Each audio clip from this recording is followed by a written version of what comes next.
because you know why? Why? Because it feels right. It feels right. Legendary.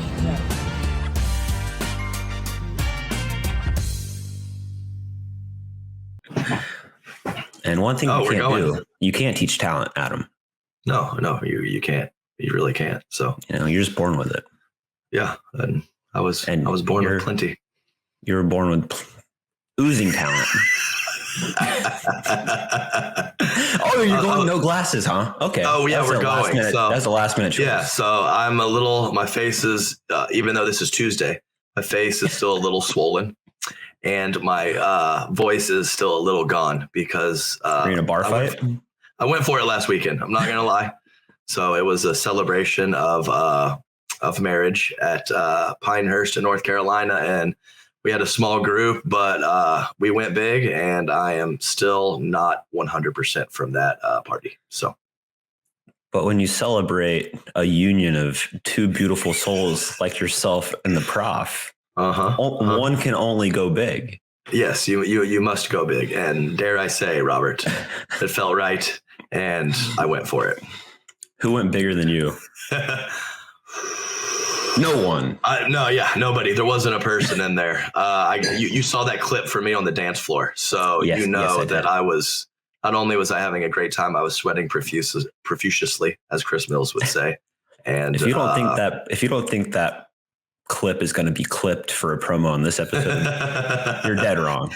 Oh yeah, I started spinning my niece around, and I had to stop doing that because I was losing my balance a little bit after all the whiskey on the rocks. So don't do it too frequently like I used to, but every now and then you just kind of let it fly. It feels right, Rob. I like that, Adam. Mm-hmm. We had somebody reach out to be on the podcast. It was somebody from Raleigh, North Carolina, actually, believe it or not. Oh, really? I believe it's Rachel Simon. No, I don't believe that's correct. It's Rachel. Did I say it wrong? Yeah. So it's okay. She wrote a book. Oh, really? So it's not. There's a younger Rachel that plays singles. I don't think it's from Raleigh. Nope. You don't think that's not a player. Different Rachel. Not a player. Rachel. Okay. She's an author. I think she writes for like the New York Times and some other publications, maybe as a freelancer. I'm not sure, but just wrote a book called Pickleball for All. And I think her PR publicist from HarperCollins reached out and said she would like to make an appearance. I said, you know what? We don't have many guests on this podcast, but I think it would be, our pleasure to welcome her and let her talk about her book. Oh, I like that idea. So, and it would be interesting actually, because, she's not like in the pro world, right? She just wrote like a mass market book talking about pickleball and like the history of it and why it's growing and all that stuff. And I think it'd be pretty interesting just talking to somebody from that perspective that doesn't know the pro world and like knows kind of like the general view of pickleball to kind of, I don't want to say outsiders, but to more of like the mass public. No, for sure. So I think we obviously focus more here on the pro game, and that's what we know the most about. But I think we have some pretty good knowledge of just the general stuff going on the game with the average rec player or the amateur tournament player. And those are two different worlds, a lot of overlap between them. But I think it's important to talk about that stuff some as well, because, that's the masses. That's the real core of the pickleball player pool. Correct. Correct. So Robert, what are we talking about today? Whatever we want to talk about. I was supposed to be going to Chicago this weekend. I sadly, Chicago, then I was supposed to go to New York, then I was supposed to go to Atlanta. I have been advised it's probably not in my best interest health-wise to travel and to participate in a pro sport at a high level, exerting myself to max effort. Especially if your player or your partner is me. It'll be probably a little bit more exertion and court coverage from you. So definitely don't want to push it. And it is super frustrating. I obviously we've talked about it plenty, but I just wish with these injuries that I just had a broken arm. Here's your recovery. It's done. Here's your recovery time. It's 6 weeks. You do nothing for 6 weeks. You get your cast off and you're good to go. With these muscular injuries or some of the stuff that you're dealing with, it's just tough because you feel a little bit better and then you push it and it's not quite where you wanted it to be. And you have these commitments to these partners and these tournaments, and you're optimistic and hoping for the best. And it just doesn't always work out perfectly. So it's a really tough spot to be in, I think. Yeah. And it's tough because, pickleball, when you sign up for these tournaments, it's not just yourself, which makes pulling out even harder, right? Like you're letting down your partners, and it's one of the more annoying things about pickleball is that, when you do run into kind of some adversity and you need to pull out of a tournament, that you're affecting multiple people, not just yourself, which is, for me, easily the hardest part. Like, I feel like I could go and probably play. It would probably be uncomfortable and probably not be in the best interest of my overall health and well-being. And it would probably set me back further with like this infection and all that stuff. But, I feel like I'm making a grown-up choice by not playing, even though like I really, really want to. I think that's, hey, Rob, I could let myself down all day. I don't want to let anyone else down though. So 100%. we've even brought that up before. So when there is other people involved, it does kind of cloud some of your thought process and your judgment on what really is the right decision for you. And that's life. That's life. So no Chicago for me, and no Chicago for us, because we were supposed to be playing together. I think you're still TBD on whether you're going to find a replacement for me or what your plan is. Right. Yeah, I'm kind of up in the air. I'll probably get on the horn after this podcast, talk to the mix partner that I had set up, check that male player pool. I will be there to commentate 2 days. So yeah, I think it could go either way. Maybe I'll hang in there and play the event, or I could possibly, hold off for Atlanta the following weekend and just do the commentary for those 4 days. So we'll see about that. Either one would be fine with me. We'll just see how it all works out. Right on. Got lots of updates in the MLP world. We just had the shuffle draft. We've had, the drops, the waivers, some trades. You want to go through just systematically on all the updates? Yes, sure. So how it worked, it is slightly confusing. So how it worked is where the player that you are dropping is drafted. If they are a very early high pick, maybe in the top 10, top 12, top 15 of the 24, there's 24 players in each gender. So if they're kind of in that range where they're higher ranked, you get more ping pong balls. So this is basically a lottery. So you get ping pong balls for how poorly your team finished the previous MLP. And you also get ping pong balls for how highly drafted the person you are dropping was. So that's how it worked. There was 5 men dropped. So there was 5 players to be picked up off of a waiver wire pool, and everyone had their own amount of ping pong balls, and they just pulled it at random. So of those 5 teams, I was, like we mentioned last podcast, I was recently traded to the Jackrabbits, and we were unfortunately number 5. So we have, I believe we had the Chimeras, had the first pick, and they got Gabe Tardio. Let me check my list right here. So as you know, Gabe Tardio filled in for you last MLP, and kind of lit it up a little bit. Had some nice offensive shots, some nice matches in that small sample. So it does make sense that he was high on the list, and ended up going number 1 for the men in the shuffle draft. Yeah, I think he like we talked about the last episode in terms of high upside. He's got high upside, right? And MLP, in the MLP format, the rally scoring, it can be really streaky, and if somebody catches fire, it can work out really well.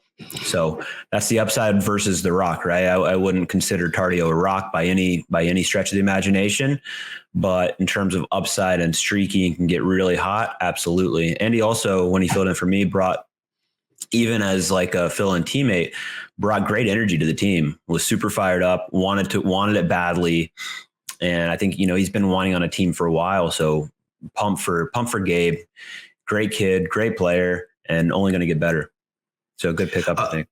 No, absolutely. And I do like Gabe quite a bit. And there was, I believe there was a couple opportunities, maybe just one, for him to get on an MLP team earlier, and it didn't work out. So actually when it was for me. It was for me, that first MLP.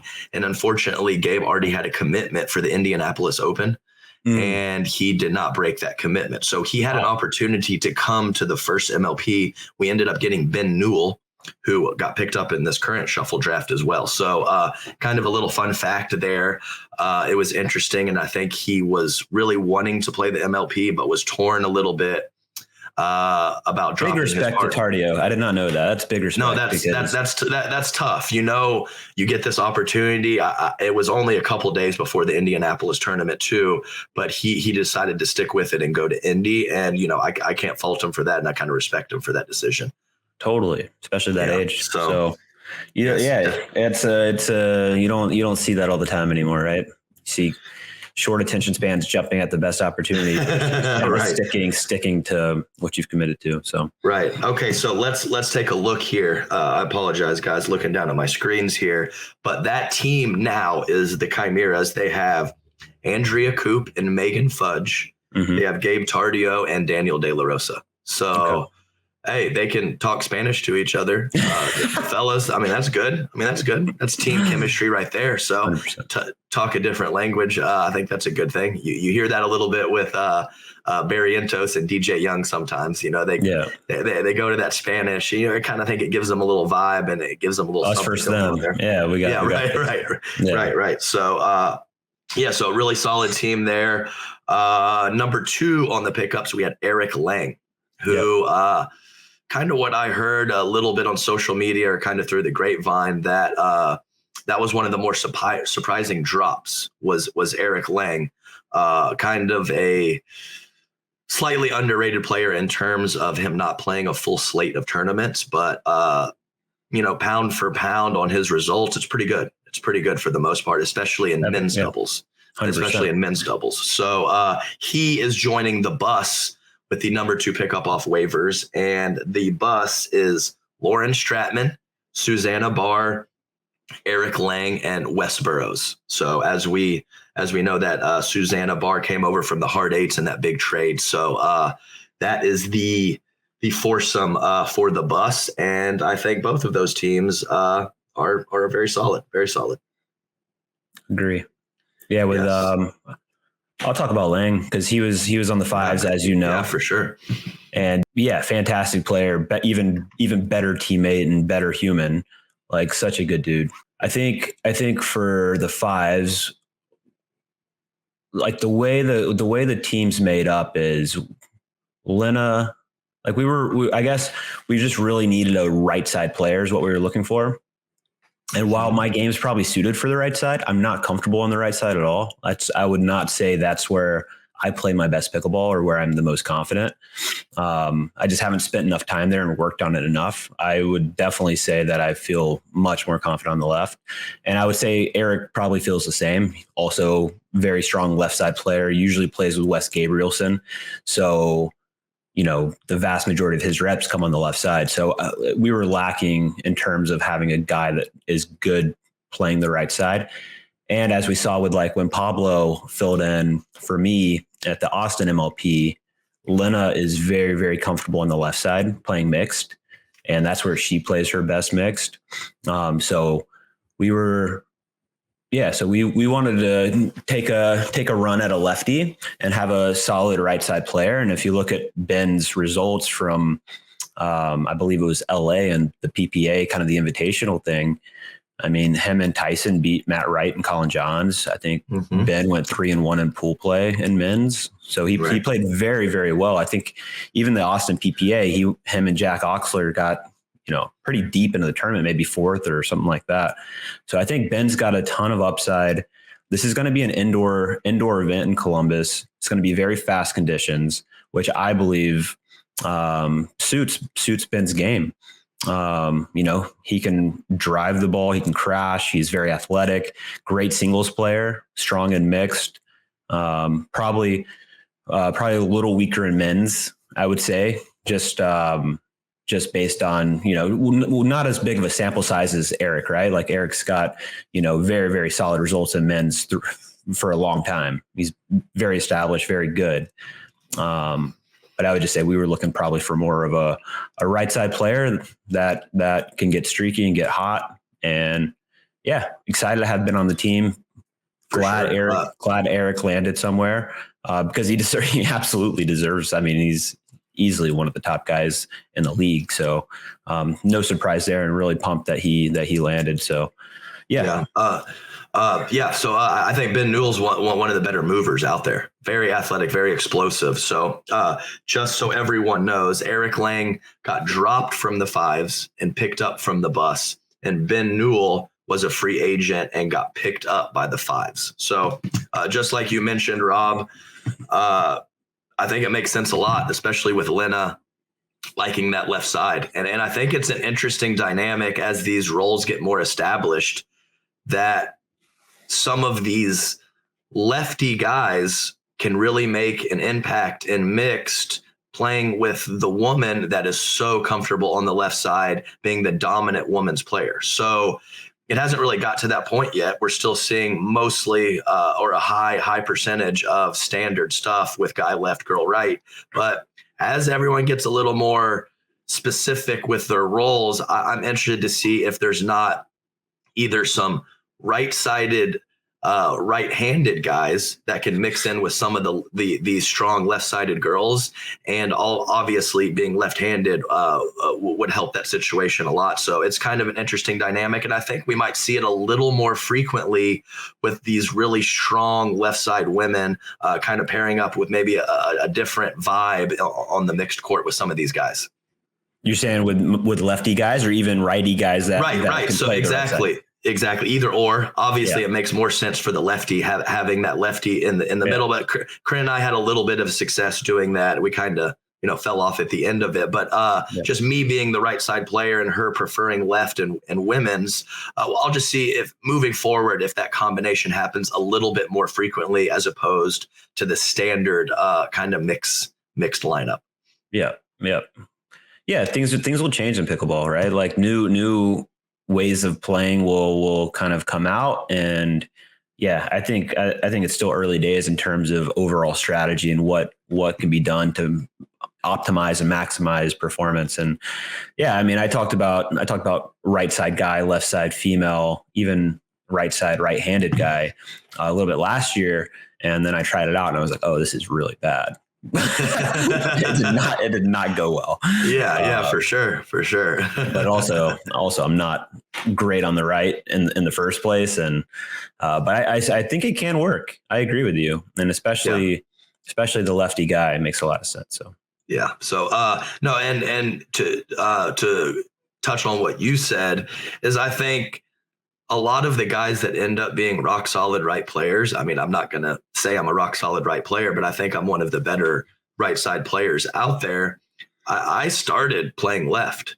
So for years, like 2 or 3 years without playing right at all, whether it was mixed or men's. So committing to that role, knowing how different it is, and knowing that the fact that it is so different, it is a different skill set, and you have to commit to that and spend some period of time focusing on the kind of the nuance and the little details that the right side player needs to have as they don't have as a left side player. So I think that's really important. And it's not just so easy as switching from left to right. You got to really commit to it. 100%. And I still think it's a big opportunity in the men's side, right? there's just not that many good right side players yet. Lefty, you get a lefty guy, it's kind of built in, right? You can both play your own strong side, which is probably the ideal partnership for on the men's side and probably women's side is having, a lefty righty that are both strong side players.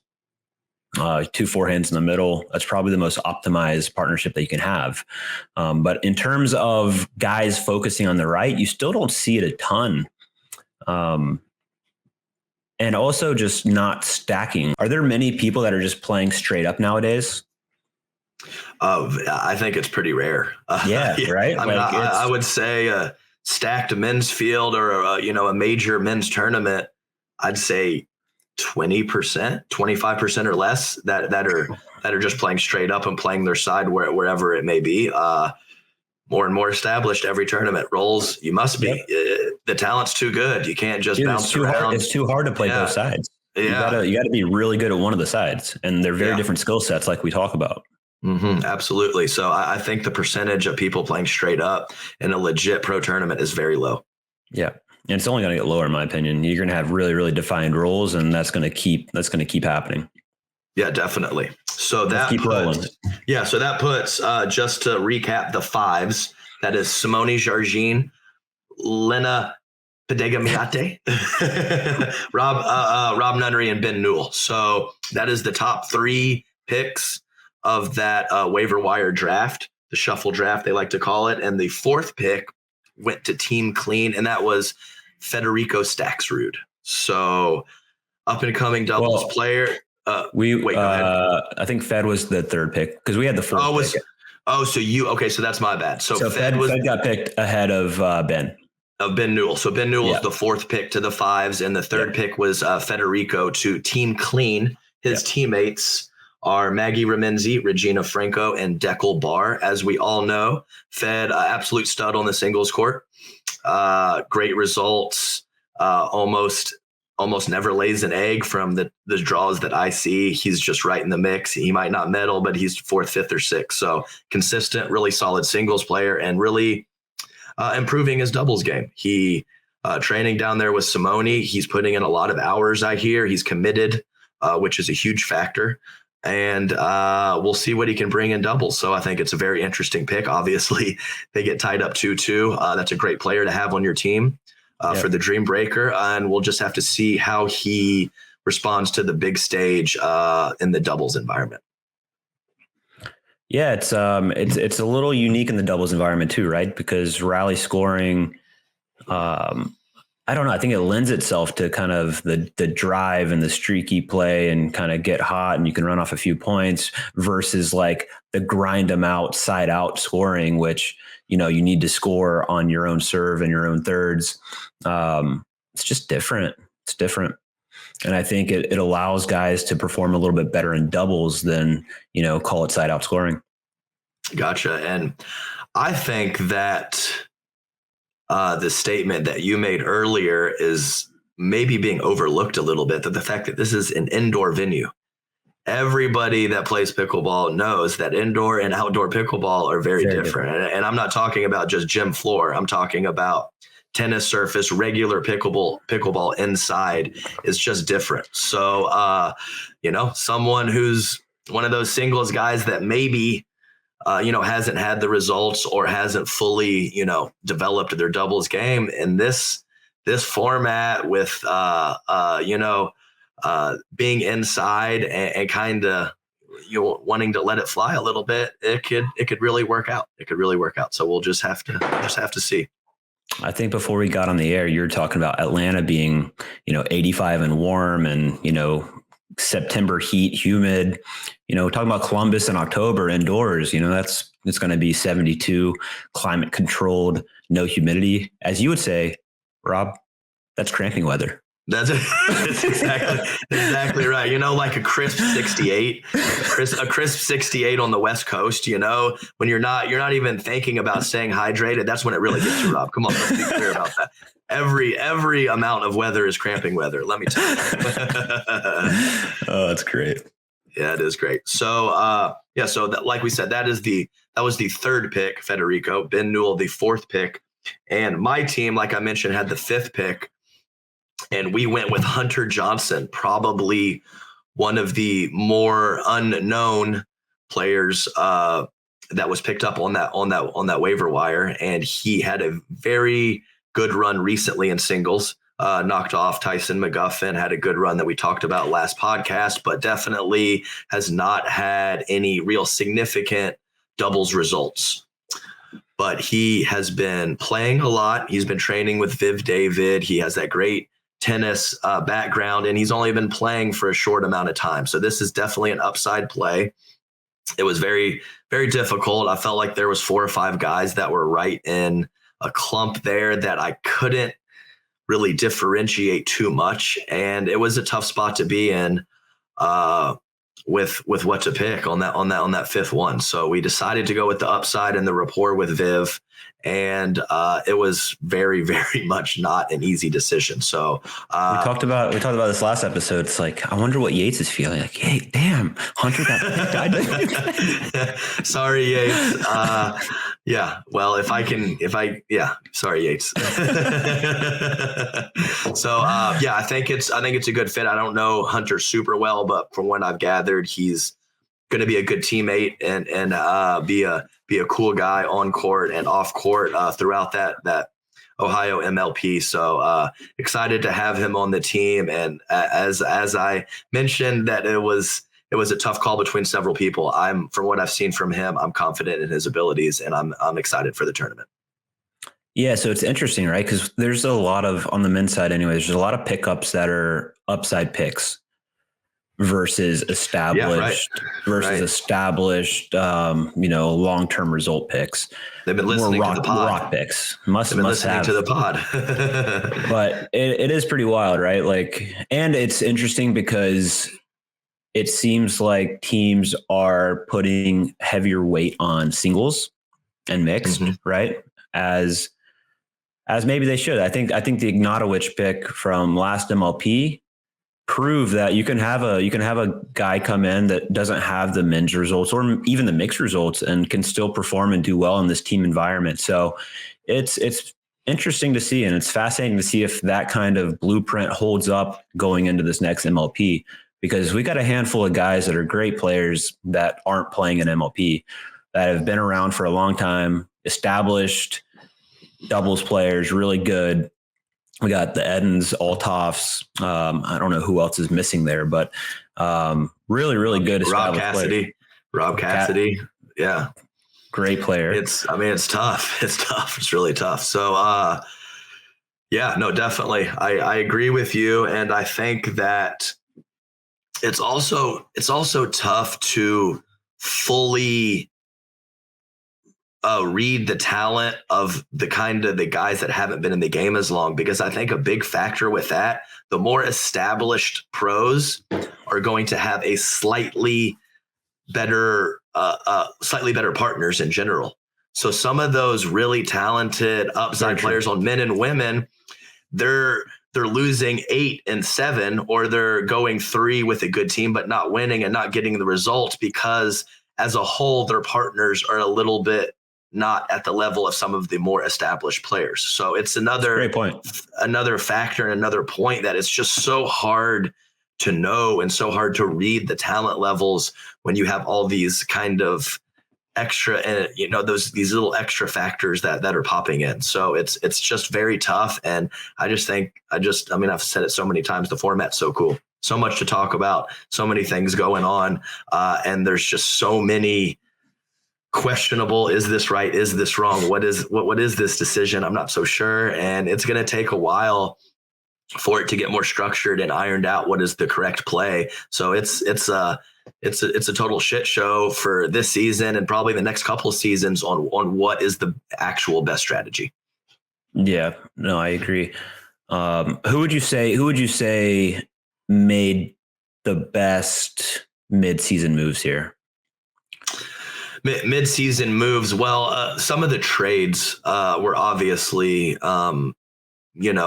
pretty big and big factors, big shuffle, big changes. A lot of the waiver wire pickups, it's replacing a solid guy with another solid guy, or maybe replacing a solid guy with someone who has a little bit more upside. But I feel like the trades sometimes can be a little more lopsided and be a little more impactful than a pickup. So, so that's what I would say about a couple of the trades. There's, you got big time players like Vivian David and AJ Kohler switching spots. You got a Kawamoto switching.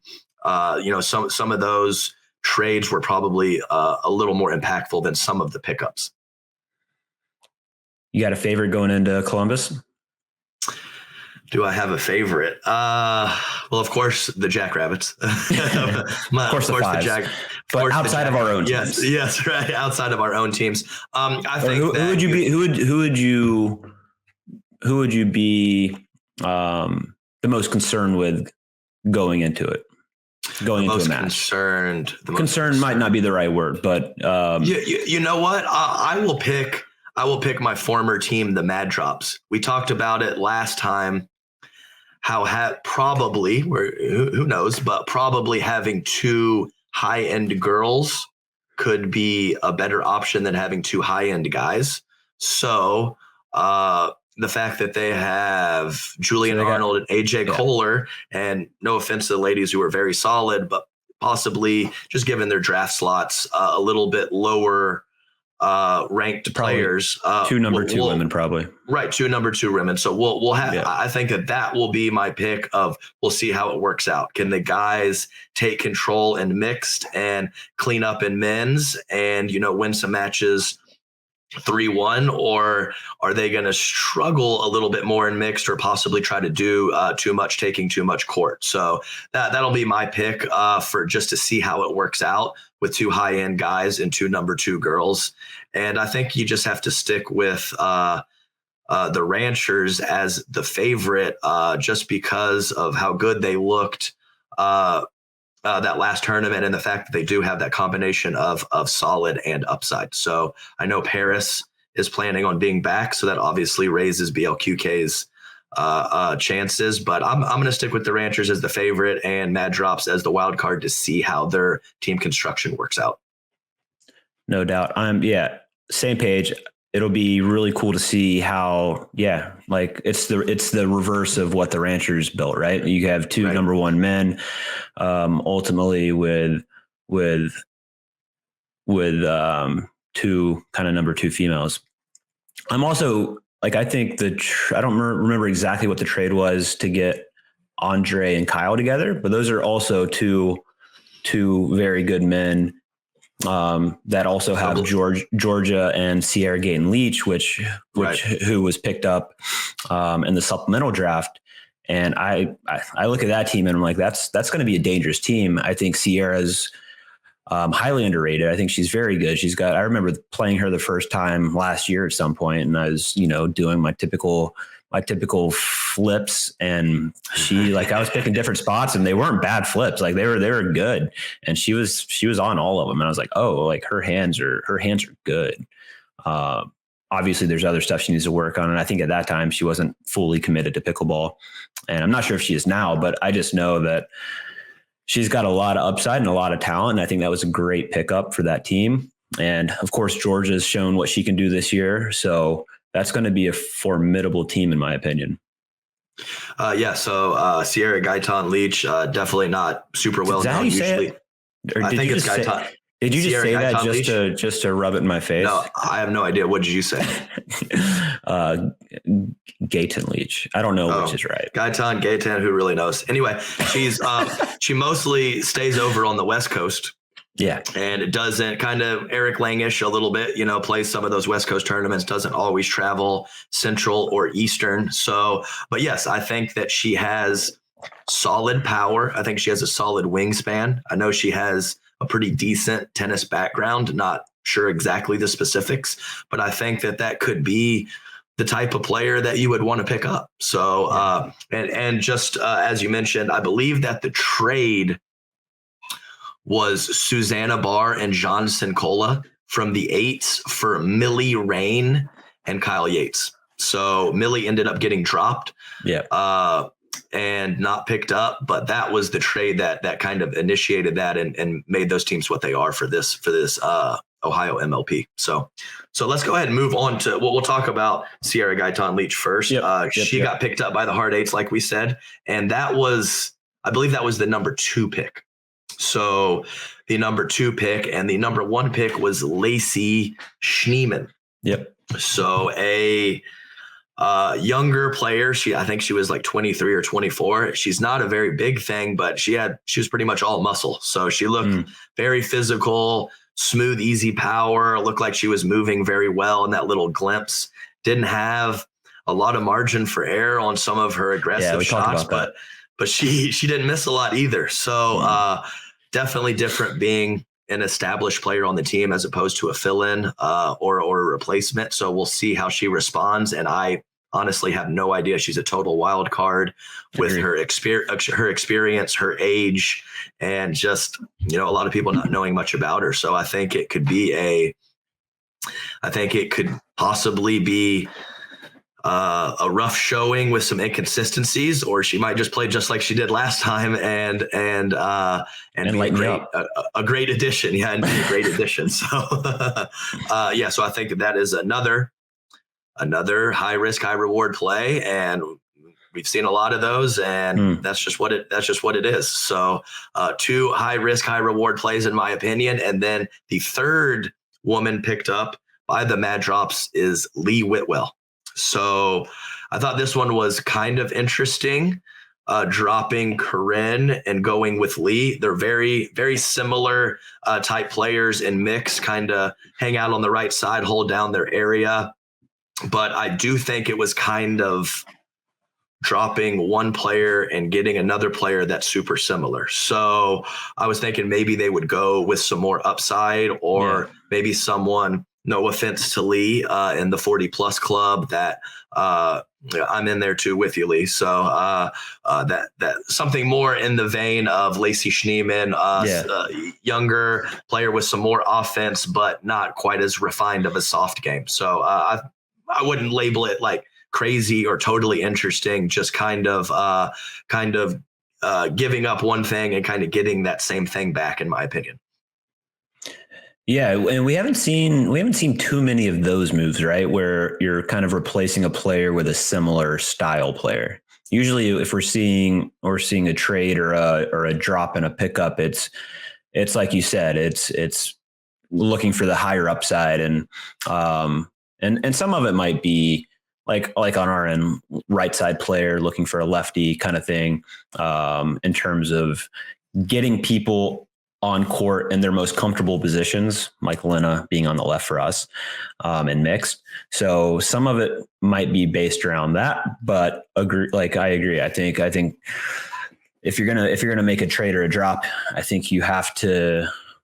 This is the last event of the year too. We haven't really talked about that. A lot of teams are just throwing caution to the wind and saying, "Hey, let's roll the dice and make a run for it and see what we can do indoors the last event of the year before the teams kind of all dissolve and go into a new draft next year." So this is kind of everybody's last run at it. Yeah, right. And maybe they were hoping to drop Corinne and then possibly get the first or second pick, and it didn't work out for them with the lottery. Yeah. So they had maybe had a player or two in mind that they were going to go for upside. They got the third pick instead of the first or second, and just decided to go with some safety there with Lee Whitwell. And I think that makes sense as well. So I don't know exactly the thought process there, but that last scenario that I brought up would make sense to me for sure. Yeah. Any more MLP moves?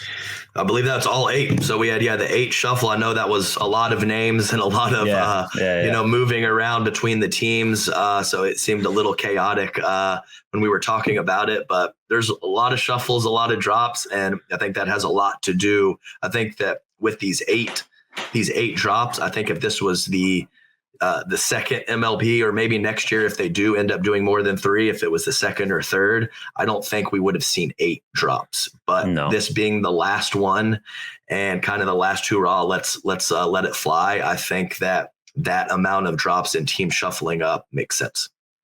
Yeah, I agree. And I think generally speaking, I don't know how they're going to do it next year, but I like I like the idea of maybe having a trade window once a season, right? Maybe it's midseason. I don't know.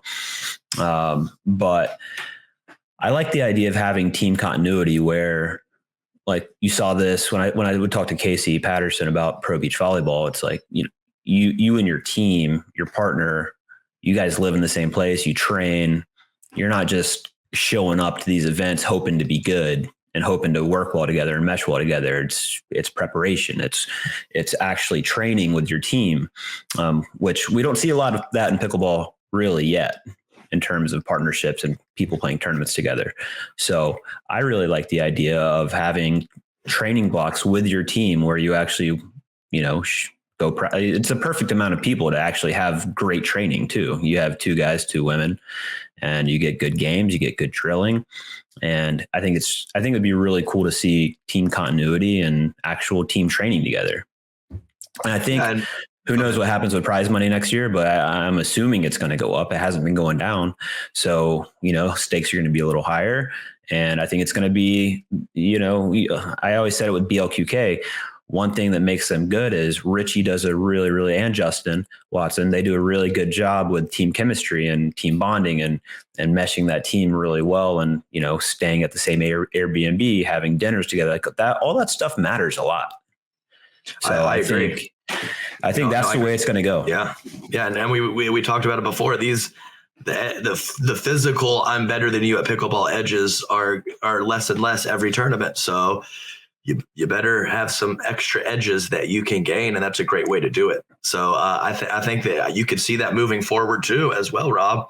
A lot of these players are teaching a little bit on the side. So maybe as that prize pool rises, instead of teaching a 3-day camp or clinic, you fly somewhere with your team and practice. And for those 3 or 4 days, and since the compensation is better, you might not have to teach that clinic or those lessons, and you could focus more on your team chemistry. And I think that that's something I could very much see happening moving forward.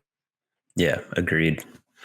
Exciting times though, because it's, we're kind of winding down 2022, and the tours will be releasing their schedules for next year. I expect the APP to be back. I expect PPA to be back. Expect MLP to be back. So it looks like we're going to have a little rerun of 2022 where we have all these competing tours and organizations. And I think it's just going to be kind of that beefed up on steroids next year with these things. I can see these competitions happening for 2-3 years. It's hard for me to picture all these tours existing and lasting beyond that separately. So it'll be really, really interesting to see how it all shakes out next year, because I imagine, we're talking about a bunch of big moves with players dropped and waived and picked up in the supplemental draft. There's going to be, in my opinion, there's going to be a lot of big moves and interesting moves and exciting stuff happening with the tours and tours in the leagues next year. So pumped to kind of see where all that shakes out and where it leads. And it will be really interested to see how tours lock down players, or if they try to do that. PPA obviously already does that. So it'll be interesting to see if they make a big run at some of the APP MLP players, and, kind of inversely what APP and MLP do to try to keep their talent so that they can keep playing MLP and APP. No, I agree. And I've had a lot of very successful business people just talk about how in situations like this, usually somebody wins out. So like you said, I think that for some period of time, whatever that period of time may be, that all 3 entities are going to continue. But 2, 3, 5 years down the road, there could very well be a winner or some form of consolidation between the 3 entities. So it's just super interesting. And it seems a little established. We've had the tournaments, we've had the tours, we've had all this, but it's only been 8 or 9 months since the beginning of the year when everything was a disaster. Like we had Dundon, we had Steve Kuhn, we had all this going on. It hasn't even been a year. Since all that was happening.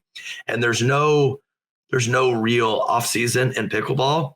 But I think the winter kind of start of a new year time just kind of has that feel of some of these tours and some of these entities kind of creating a splash and making something happen in the next 2 or 3 months before we get 2023 underway. Totally. And on that note, we saw at MLP Newport that PPA had I believe it was the Skechers Invitational that same weekend.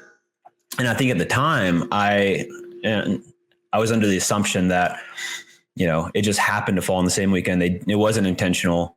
What is intentional is PPA just announced an event the same weekend as MLP Columbus, October 14 to 16. And I believe it's the Frisco, Texas roundup or something like that. And I think the format's to be announced.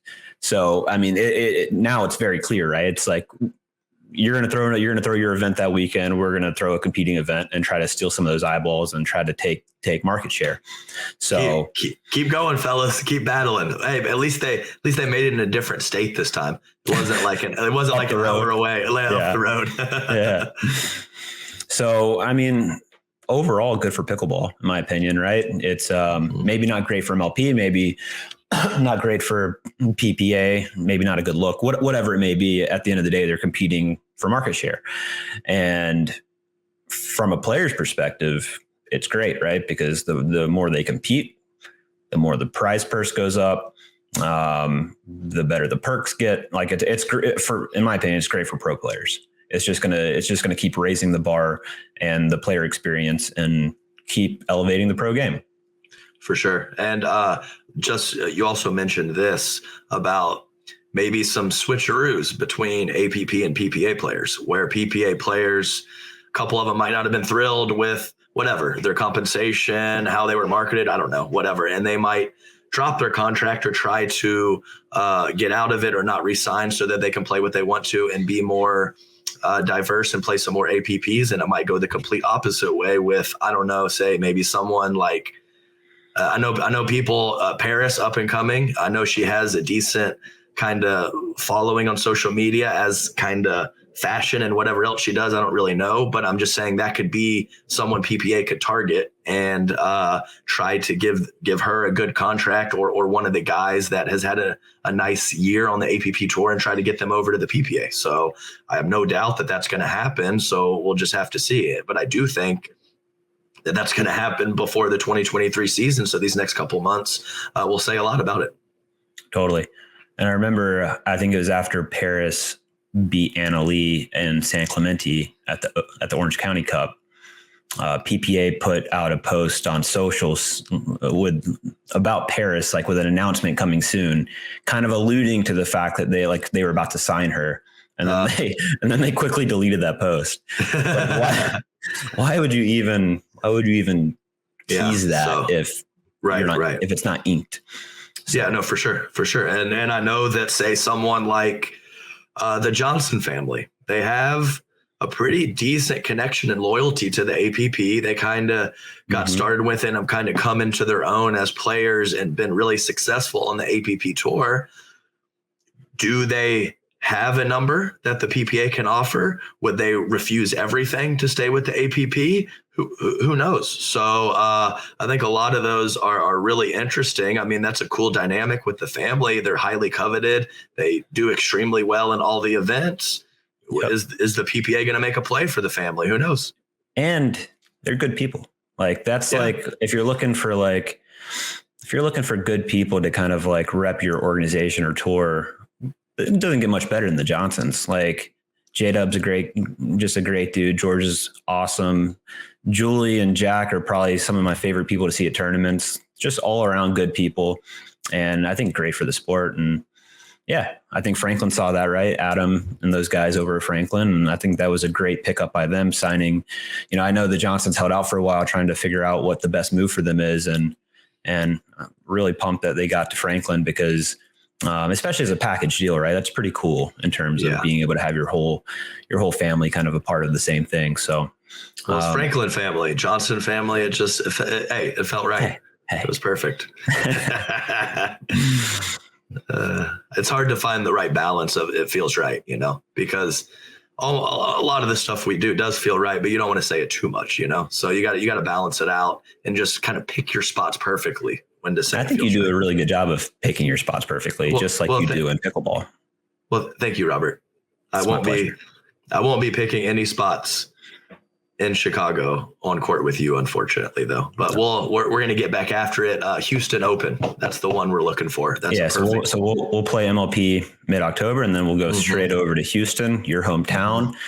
Can you just, I don't know why I think about it, but every time I think about Houston and you, I just think about that story you told me. And I've got a disgusting story also. Oh God. Hey, yeah. No, be careful. I've told you a lot of stories, Robert. That's the right one. So the one about you being in your car and then just driving off with your. Oh yeah. No, let's just, that's not a good one. No, we cannot tell it. We absolutely cannot tell it. No, Come on. It's so good. We'll choose another time for that one. I got a great story. Can I tell it? Is it about me? No, it was from like my childhood when I was like a kid, and it was like still to this day it's confusing to me, but funny too. So I remember just like I was in the backyard. I don't know how old. Not very old. Maybe call it 9, 10, 11. Who knows? And I'm just throwing the football with a friend. But like not like a close friend from the neighborhood. It was like a friend that I knew when I was younger, like maybe 5 or 6, and then like kind of reconnected with him somehow, or parents reconnected, and he came over for a little bit. But he wasn't the same as I remembered. He was a little different, a little weirder, not as cool as I remember. But we're in the situation where we're hanging out because he's here for the day, and we gotta hang out. So we're throwing the football, and I just remember throwing him the football. He drops the football. And then I see him kind of like make a little squinty face. I'm like, what's he doing? And then I'm not kidding. I see a little droplet go down his short leg into the grass. And then he picks it up. Not kidding. And throws it. I'm like a nugget of poop. Like a little nugget. He dropped a turd, picked it up with his bare hand, and threw it into the woods. Hey, what's the first time? What's the chance that's the first time that's happened, Rob? That's a disturbing story. I'm not going to lie to you. But it kind of feels like it was just kind of standard for him to do that. No, he didn't. He wasn't phased at all. It was just normal. It was wild. Man. Yeah. Let's say drop down, picked it up. But it's already in the grass. Why are you like picking it up and throwing it in the woods? That is a very reasonable statement. Needless to say, I did not. He picked up the football after that. I walked inside. Yes, for sure. So it was perplexing. It's fun to talk about MLP, but maybe we should just talk about stories from your childhood. That's a little disturbing for sure. But again, you can see why I'm so confused to this day. It doesn't really make a lot of sense of why that happened. Mm-hmm. Yeah, there's several things. Yeah, but it did. Okay, and Robert, thanks for sharing. Appreciate that. You know why I shared? You know exactly why I shared. Yes, exactly. Yes, I do. Right. It felt right. So yeah. What else we got here? Looks like we're creeping up on an hour, and we talked about MLP. Like I said, this is presented by the Dink. And you know what I do to find topics? Yes, I look at the Dink newsletter because there's no better place in pickleball to find what's happening at pickleball than the Dink newsletter. We do have the Gronk slam, the slam, the spike, the smash. Gronk. I think it all works. But yes, but a shout out to the Dink. They've done some editing for us, and they've done a couple little short clips with some funny things. And I think it's all been great. I appreciate them. So I got a few notes here. So we got to give Riley a shout out. I know he's thrown out the first pitch at the Mariners game at some time in September, I believe it is, which will just be cool for pickleball as a whole, right? And I don't know if he's from Seattle. I know he lives in Phoenix, but I think he is originally from Seattle. Went to Seattle. I believe that's correct, and I think him and Tyson actually had quite a few battles in junior tennis, if I remember hearing that correctly. And I don't think they liked each other very much, to be honest. Not shocking. Yeah. So yes, he's definitely from that PNW area, and I believe it was. I don't know if it's University of Seattle, Seattle University, whatever, but I believe that's correct for Riley. Go ahead. No, it's just so really, really cool that he's able to throw out the first pitch at the Mariners game. That'll be a cool experience. And I just saw that Simone and J-Dub will be throwing out the first pitch at the White Sox game, I believe tomorrow night. So that would be sweet. That would be August 31st, which is awesome too.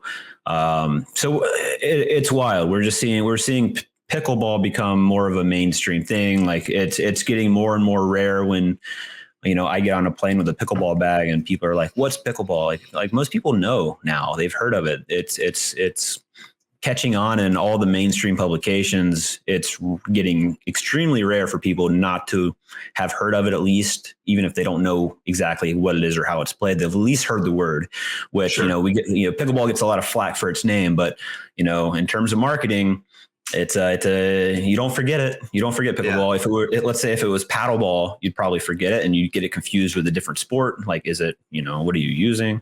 But right. Pickleball, I think the name's perfect. Yeah, no, it is great to see because let's be clear, there's, 50,000 plus pickleball junkies on the pickleball forum. But, if there's pickleball on the Ellen show or Kelly Clarkson's talking about it or whatever, those junkies see that. But when that's how you get it to someone who hasn't heard anything, it's a show like that. It's the Today Show. It's Ellen DeGeneres. It's this or that. So just, having it around and having heard it from the masses, there's just a better chance and a better shot they're going to go out and try to play or possibly hear it from their friend and maybe they heard it somewhere else and they're like, hey, I'll give this a try. So I think that's great. And you really do see it more and more, not just famous people talking about it on famous shows. So it's a great time.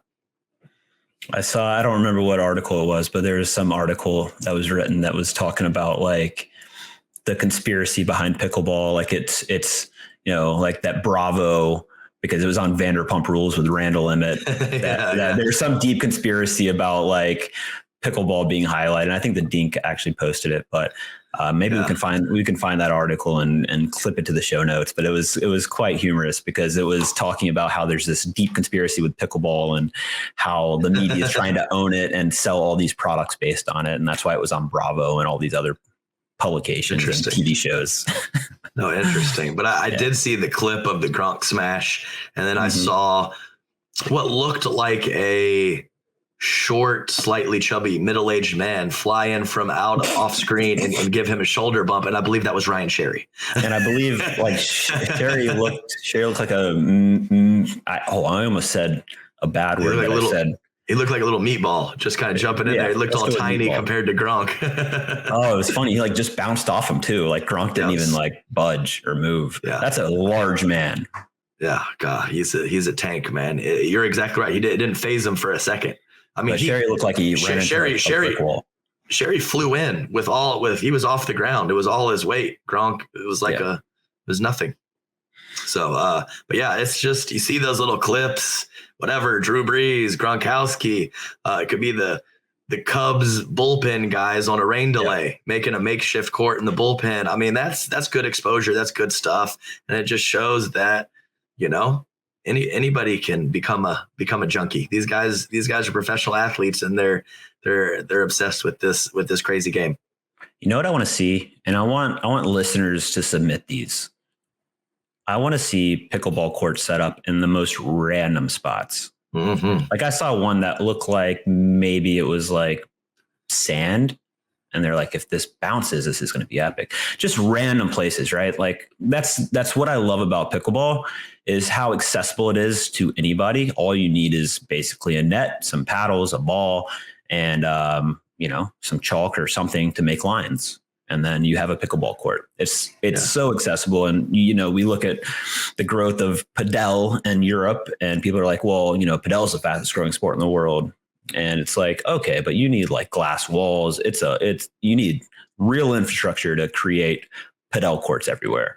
Pickleball, you just need a net and, some chalk and you have a pickleball court no matter where you are, which is why I think it's going to be significantly bigger than padel based purely on that fact.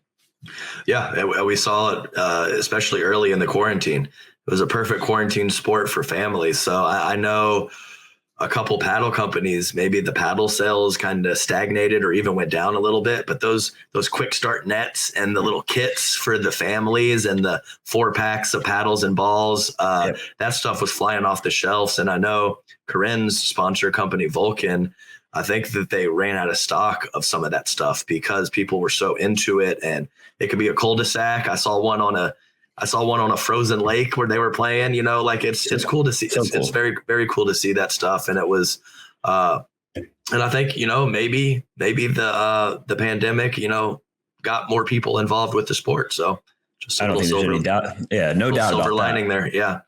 Are you saying you're glad the pandemic happened, Adam? I don't want to. Your face is perfect. Yeah, I don't want to upset anyone. I don't know. I'm a pretty low key guy, so the pandemic wasn't the worst thing for me. I just kind of stayed in my routine, did a little less travel. So, whatever. Sounds like an ideal situation for you, to be honest. Oh yeah. Yeah, that's right. So spend it with the prof. That's always nice. 100%. So do we want to preview any upcoming tournaments or anything? We'll just give you a rundown of what's coming up. Yeah, I like that. Versus going into actual matchups. We'll do recaps and stuff like that. But so Chicago Open APP this weekend. I don't think PPA has anything going on this weekend, but the following weekend will be the Atlanta APP down in Griffin, Georgia. And then you also have the Cincinnati PPA, which I believe I just saw in the Dink newsletter that it's a Grand Slam, which I did not know before. We've talked about that. It's interesting not knowing what the Grand Slams are. So we'll be curious to see. Go ahead. And I was just going to mention, sorry for interrupting, that is the Chicago tournament this upcoming weekend, I believe is a 50K. Mm-hmm. And it's a tier 1, but the APP Metro is a 65K. It's a golden ticket tournament and it's a tier 1. So if it's the same weekend as the PPA major in Cincinnati, that's interesting information for me. I did not know that was classified as a major, and yeah, that's surprising to have those on the same weekend. I haven't looked at the entrance list, but kind of curious to see if any of kind of the APP mainstay players are jumping over to play the quote unquote Grand Slam in Cincinnati to do that, or if they'll just play the Atlanta tournament. Right. Yeah. Just so everyone knows, these tournaments that are majors, you hear us talk about these tier 1, tier 2 tournaments, maybe a major or a Grand Slam. It all goes for points rankings. And this can affect your stipend that you get from the APP. So the rankings are important for seedings and other things, but it's also very important for an appearance fee and a stipend and what level that you get on. So some of these, usually the events are 250, 500, and 1,000 points. And so you could possibly win a 250 point tournament and then maybe just win a couple matches in a major and still get a similar amount of points. So what tournament and how many points it is a huge factor for later in the year and the following year of where you slot in for your appearance fee and your stipend. Yeah, and we talked about that. I believe it's on a rolling 12-month calendar too, right? Correct. Which has been rough on me. And I think you said you too, just purely because I haven't been able to play very much this year due to health. And so all of my solid results, not all of them, but I had some decent results at the end of last year, but most of my results, medaling throughout the summer and early last year, have dropped off. Right. So, I think at the beginning of the year at the APPs that I was going to play, I was probably in the top, I think I was around 4 or 5 based on men's and mixed results, those 2 events. And, all those results from last year have kind of fallen off the calendar now. So you have to, when those points fall off, you have to replace them by playing new tournaments and getting new results, which I obviously haven't done. So that's it's just kind of something you look at in terms of getting appearance fees and stipends and not paying entry fees, which is a big deal, right? Because even with Chicago and Atlanta coming up for me, like since my results fell off, I don't think I'm in that top 10 anymore. So I'm paying entry fees, not getting the stipend. So it's like you're going from getting a appearance fee of, call it $1,000 or $1,500 and not paying entry fees to now not getting that $1,000 or $1,500 and paying $400 to play. So it's a big difference in terms of, kind of the pro playing experience if you're in that stipend range versus not. Yeah. And you also get a $200 hotel stipend as well. So it would be, so basically I think right when all this APP PPA stuff was happening, I've fallen off very much too in the rankings, but I was getting $1,500 to go to the tournament plus 200 for the stipend. So 17, I don't have to pay the 400 of entry fees. And at a PPA, I would have to pay the 400. So why would you play it's the PPA? Like, it's just like, sure. I mean, I like to play, I've played plenty of PPAs in the past, but with this large slate of APP tier 1 tournaments, it makes absolutely no sense to travel to the West Coast to play a very tough field when at the APPs I'm I don't have to pay entry fees and I'm making a little money going. So you're getting the same amount of ranking points. Exactly. So it's just, so that's just what it was. And that's what it is. Yeah, I'll be curious to see if they update kind of the way that works next year as well. I'm sure there'll be some adjustments, some changes. I know they take, on the APP side anyways, they take 2 out of 3 of your best events. So like we talked about before we got on the air here, a lot of the singles guys are passing, right? Because, they're racking up points in singles and maybe not doing great in men's or mixed, but they're just medaling in every singles event. So those results are just, piling on. Yeah. Stacksrud. Yeah. Stacksrud and Sincola are perfect examples. So they're, I can't remember whatever it was 6 months ago, but they weren't terribly close to me, if I remember correctly. And those guys kill it in singles. So they're almost always medaling. If they're not medaling, like I said, they're getting 4th, maybe 5th or 6th. So those points add up. And so I've gotten passed up by both those guys and possibly someone else. So so there's a little bit of talk. I mean, I think it makes sense to have those 2 out of 3 in some regard, but I've also heard people say that you shouldn't intertwine the doubles and the singles, maybe have a separate level of stipends for the guys and girls in singles, and then maybe have the 2 doubles as a situation as well. I have no idea what they're going to do for next year, but I could see some changes coming. Yeah, no, I think including singles is interesting. I believe it's a less kind of premier event than both doubles, I think. So we'll see. It's easy for us to say, right, as biased doubles players, but like screw these singles guys. What are they doing? Yeah, and there's plenty of people, rec players and casual players that love singles, but I do think it is more people play doubles, and I think more people are interested in doubles. And granted, singles is on a Thursday, but you do see the crowds and the people more into the doubles and watching the doubles more. But the fact that is the weekend is a factor as well. But I think it's definitely a big part of the game, singles. But I just do think that doubles is more popular. And I'm not saying that because I'm biased. I just think that's what it is. Singles was great to me at the beginning of my career. I like singles. It's just not for me anymore. Like we talked about, it's a great way to break in, right? Because getting partners at the beginning is pretty difficult. And it seems like it's getting less difficult because there's so many more players coming in now than like when I was coming in. I was like, how do you find a partner? Like, I feel like I'm decent. How do I get a partner that's as decent as I am?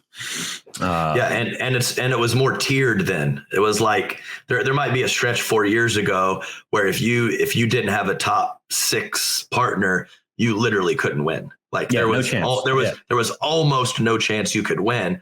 But now it's kind of smashed together. Sure, there's still tiers of players, but the back end of one tier and the beginning of another is not much difference. Where 4 years ago it was a huge difference. So you can win. You can win with more players now and have better runs with more players where you just couldn't do that back then. Totally. So we got an interesting few weekends coming up. Like we said, we got the Chicago APP this weekend. Then following is the PPA Cincinnati, Atlanta APP, which will be kind of on, competing tours on that weekend, which will be interesting to watch. And then I think you're gonna see a fair amount of those APP Atlanta guys probably play the PPA the following weekend, which will also be in Atlanta, and I believe Peachtree Corners. So You're gonna have back-to-back Atlanta weekends, APP the first weekend, PPA the second weekend. So I would imagine we'll see a fair amount of APP players play that PPA, which, I like, because there's not many tournaments, and I haven't seen the entrance list, so maybe that's not true, but I would imagine some people would just stay in Atlanta to play both, which I like, because we don't always get to see, APP players play in the PPAs, and you definitely don't see it vice versa, because PPA players can't play on APPs. So it'll be interesting. No, that's good. I like to see that. It's a little interesting dynamic, some different matchups, see some of the, the APP players who have already more than made their presence felt in singles. I would like to see as they kind of get better with some of these younger guys, J-Dub, Dylan, so some of those guys to play the PPA players and just kind of see how they stack up. And I think that's really cool. And especially since we don't get to see it all the time. Yeah, agreed. I think there's, oh no, go ahead. I was just going to say that then there's, I know that the Vegas PPA Championships is a very big tournament, and I believe it's a major. And I think that is the weekend or 2 weekends before the MLP. So there's a lot of action in the next 6 weeks or so on the pickleball tours, no question. Yeah, it's going to be fun to watch, and we will be here to kind of break it down and analyze it and recap it. So looking forward to the next few weeks with you guys. And you, Mr. Stone, I'm sad I'm not going to see you this weekend, but I am hoping to get my health in order and get this infection dealt with and be ready to go for MLP, and then also Houston with you, buddy. Mm-hmm. Yeah, I think that, I don't know, I think it feels good. It feels right. So to skip those two for you with the Chicago, Atlanta, and I think that will give you a little buffer, a little window for you to be ready to rock for that pretty stout October schedule. Because you know why? Why? Because it feels right. It feels right. Legendary.